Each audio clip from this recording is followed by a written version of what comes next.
We should invite Kun and do a quest. Let's accept the Chim Chim Song quest.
I was pretty surprised when you asked me to go on this quest with you.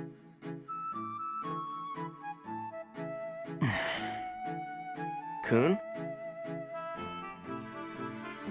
Huh? Really? You think so? Well, let's get going on this quest.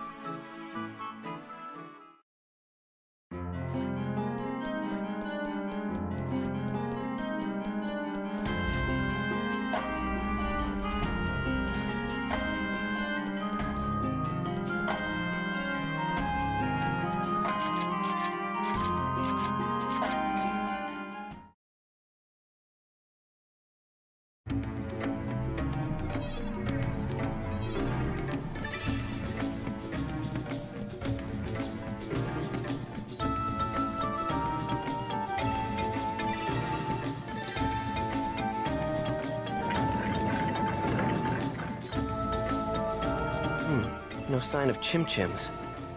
Well, shall we take a good look around the dungeon?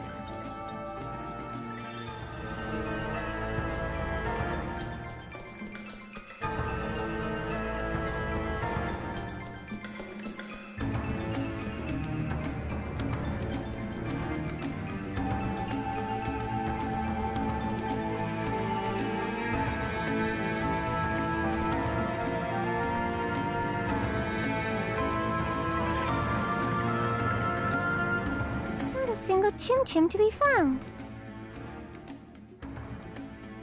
Where did all the chim-chim go?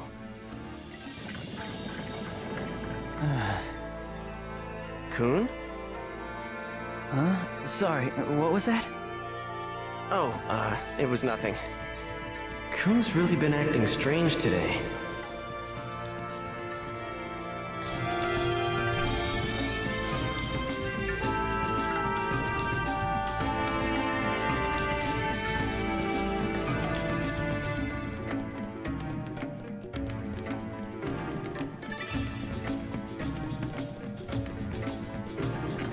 Okay, tough guys, bring it on! Lotus flower!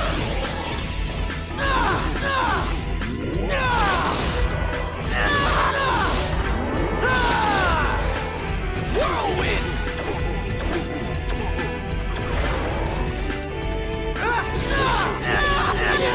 Tempest blast!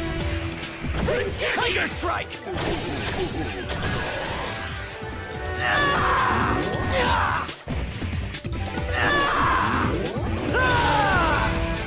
Lotus flower! Tempest blast! Sparrow counter! I guess we did it!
Whirlwind! We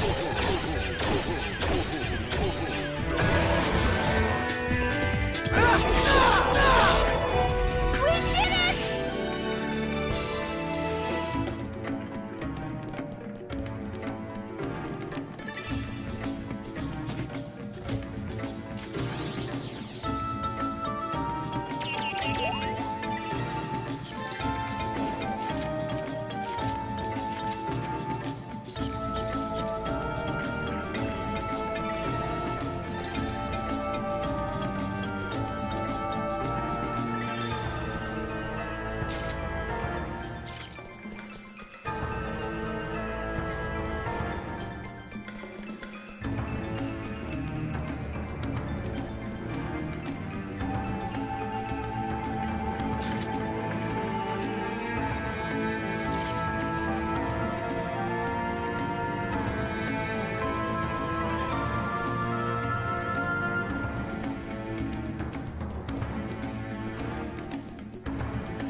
Hey!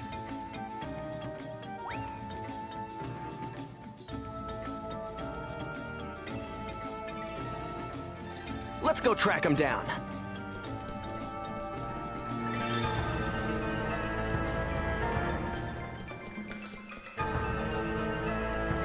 Great, a fork in the road. Which way should we go?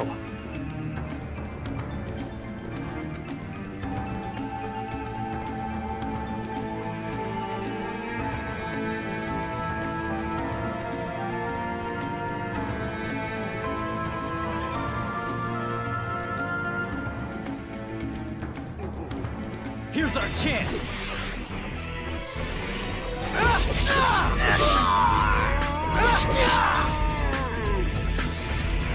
Lotus flower! Tempest blade! Lotus flower!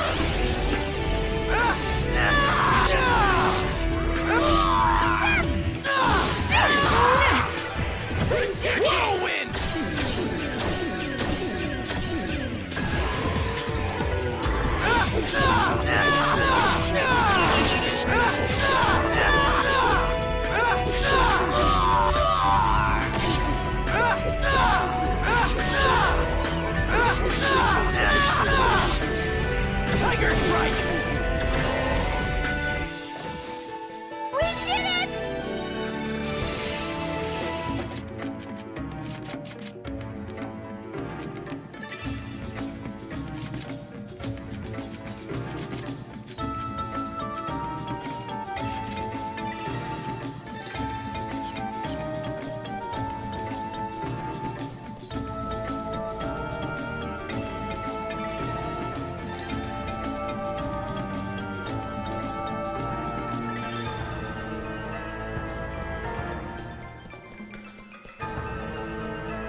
Wicked strike!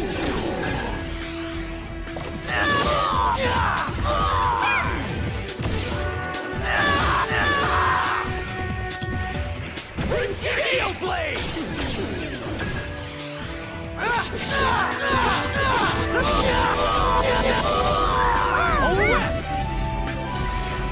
Tiger blitz!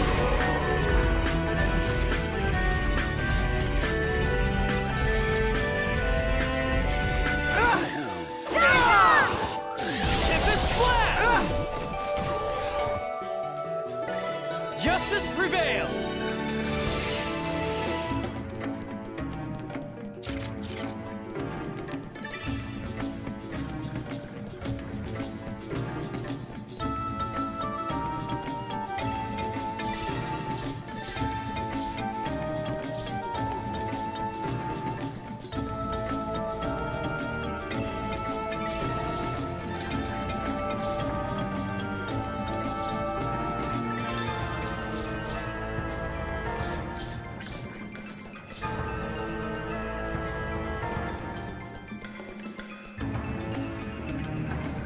Doesn't look good. Wicked strike!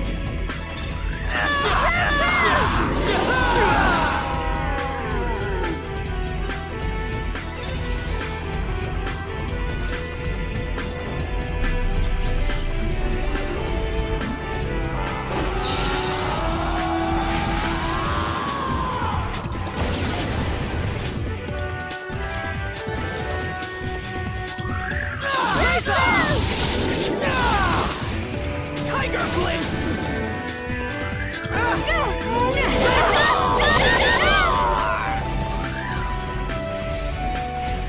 Tri-strike! I didn't even break a sweat.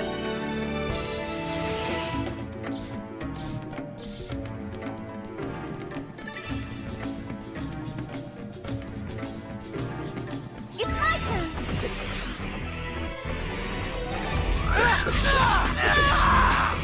Wicked strike!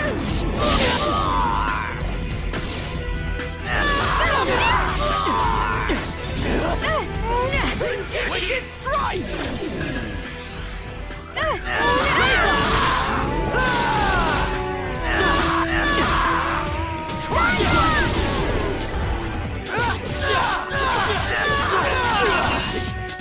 Gale blade!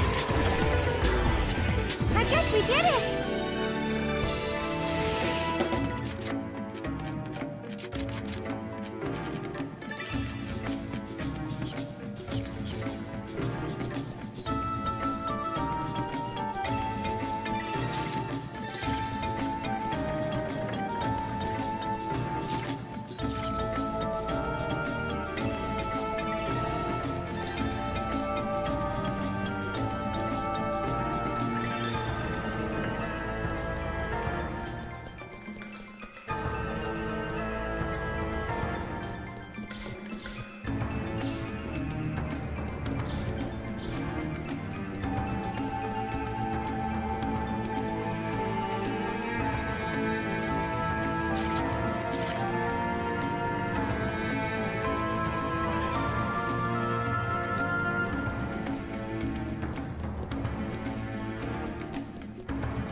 Crush you!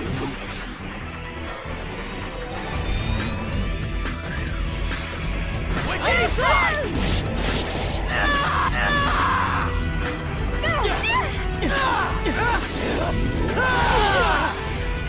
Tri-strike!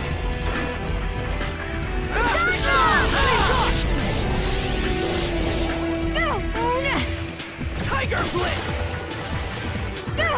Shot!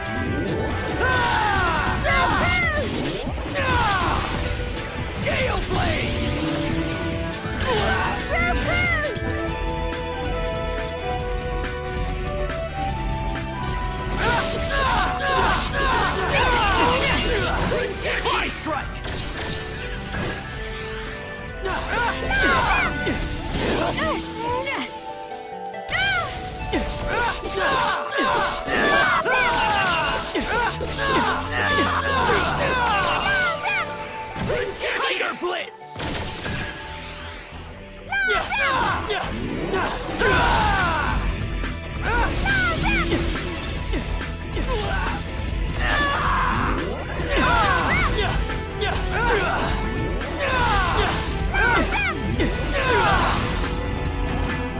Is that all you've got? La rep! La rep! La rep! La rep! La rep!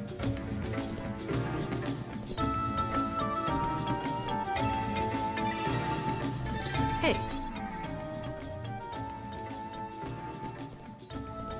You know, I've never heard of chim-chims using platforms before. Well, we might as well get going.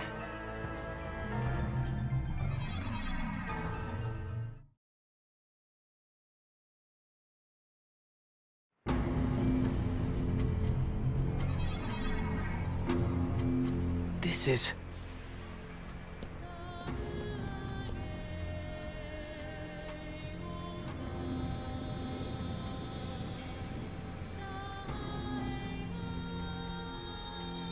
Kostya Bodger.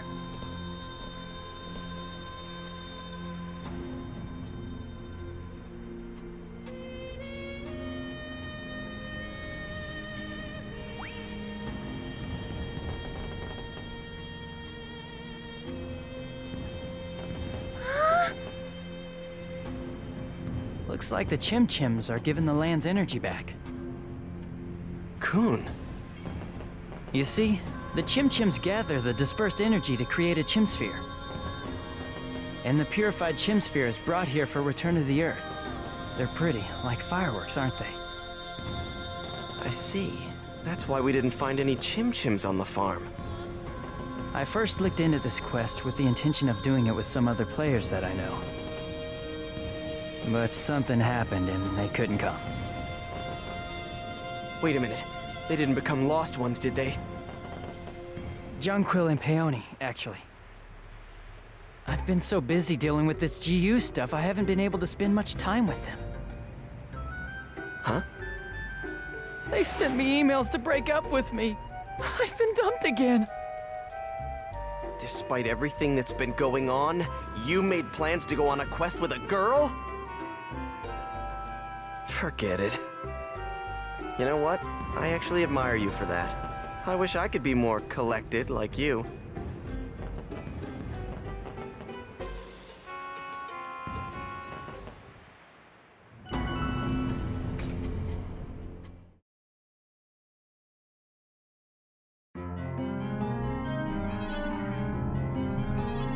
I guess we've cleared it. Let's go report to the quest shop.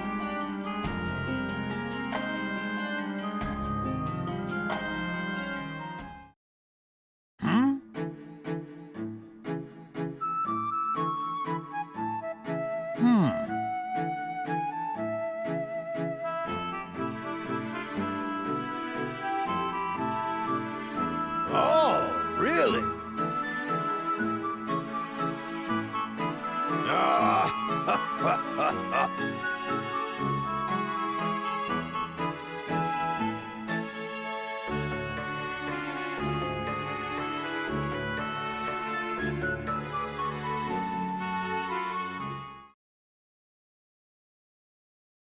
I'm really sorry about dragging you out here with me on this quest. I just wanted to spend some time with somebody to get my mind off things. Don't worry about it. I'm sure you're going to... Hey! Rose, what's going on, gorgeous? Now you stop looking at me with those beautiful eyes.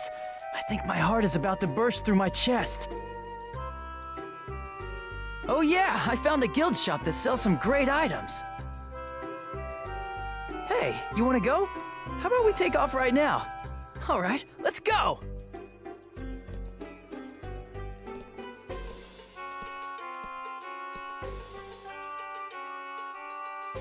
Oh, brother.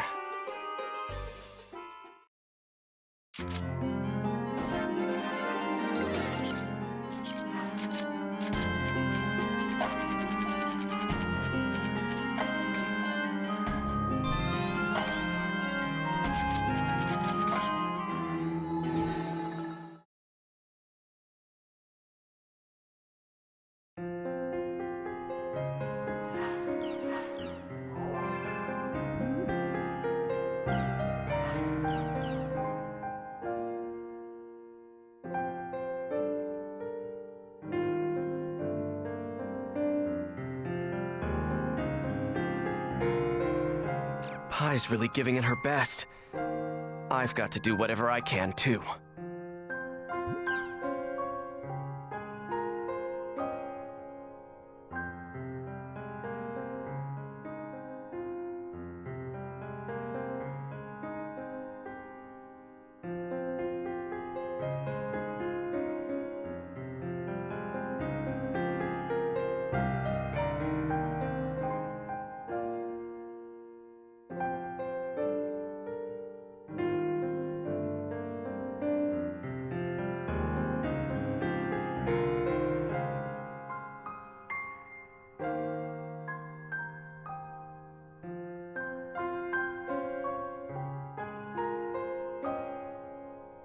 Why are they telling such an obvious lie?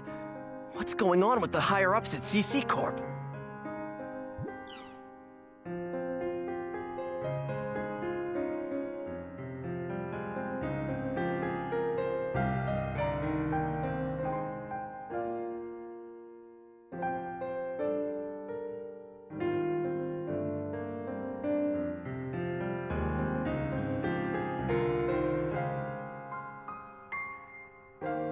Terrace has got more pride in the arena than anybody else around. Is the Ida server manipulating those feelings of pride in him? No, forget about that. If the old man's coming at me for real, I've got to do the same.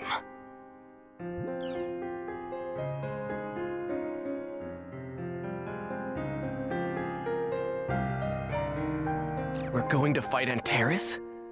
Anyway, let's head to Lumina Cloth.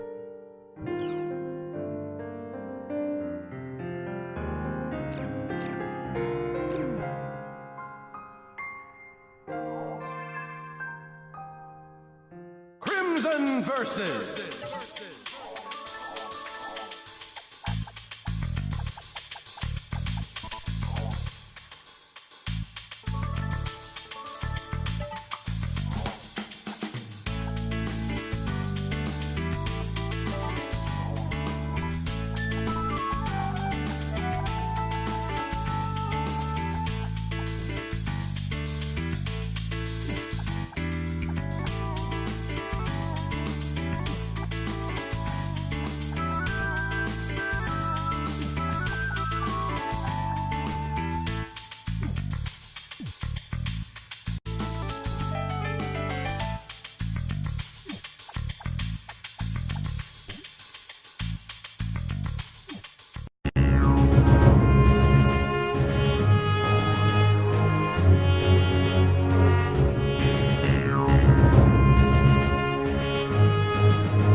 Oozing with originality and a refreshing sense of enthusiasm evident in virtually every aspect of its design, World of Goo is an outstanding specimen of innovation in video games.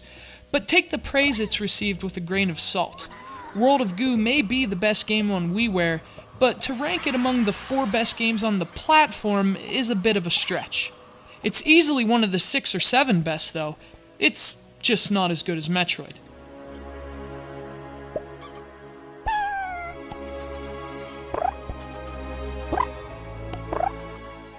Perhaps as much as the game itself, what makes World of Goo so remarkable is the story behind it. The game was made by 2D Boy, an independent development studio founded by two guys who used to work at Electronic Arts.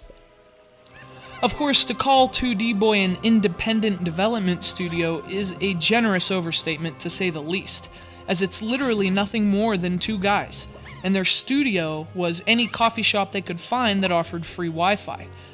World of Goo was conceived and created by just a couple of guys with laptops in a coffee shop. A fascinating tale which speaks both to their creativity and the lack of which is often displayed by the industry's biggest development houses. Evidently, millions of dollars in resources and budgets still can't buy a good idea. And if nothing else, World of Goo is definitely a good idea.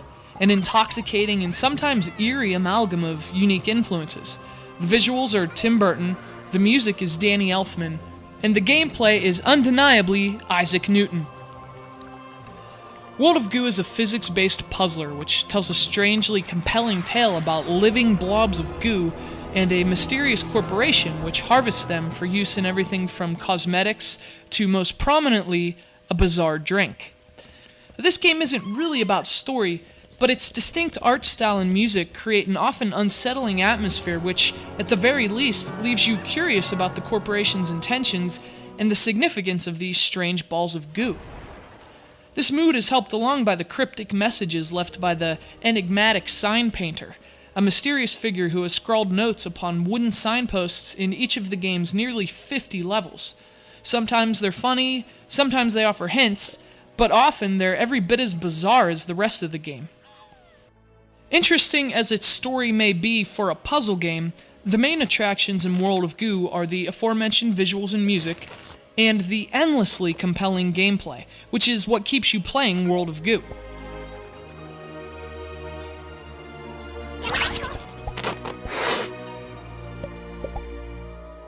The game is built upon a simple concept: get the goo globs to the pipe.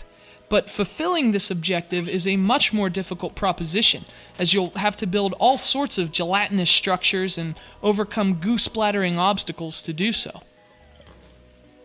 You'll have to build towers and bridges, all of which jiggle like jello and really test your knowledge of physics.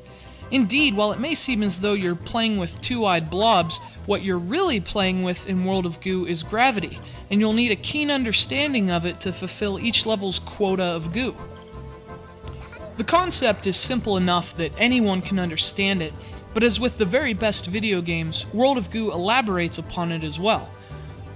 There are several different species of goo with unique abilities which diversify the gameplay and force you to adapt your construction strategies, and the difficulty steadily ramps up until you find yourself building incredibly complex structures that rely on support beams, clever physics, and of course, plenty of goo. World of Goo is also available on Windows and Mac OS X, but I'm playing the WiiWare version here, which uses the Wii remote to point at goo balls and drag them into your structures, and it feels very smooth and satisfying. Whichever version you go with, however, you'll be experiencing an incredible release, which by itself epitomizes the reasons for the digital distribution of tiny budget games with mega budget ideas. With aesthetic charms and a clever originality that rivals some of the best full-priced Wii games, every Wii owner should consider getting gooey in the Edward Scissorhands meets Newton's Apple realm of World of Goo.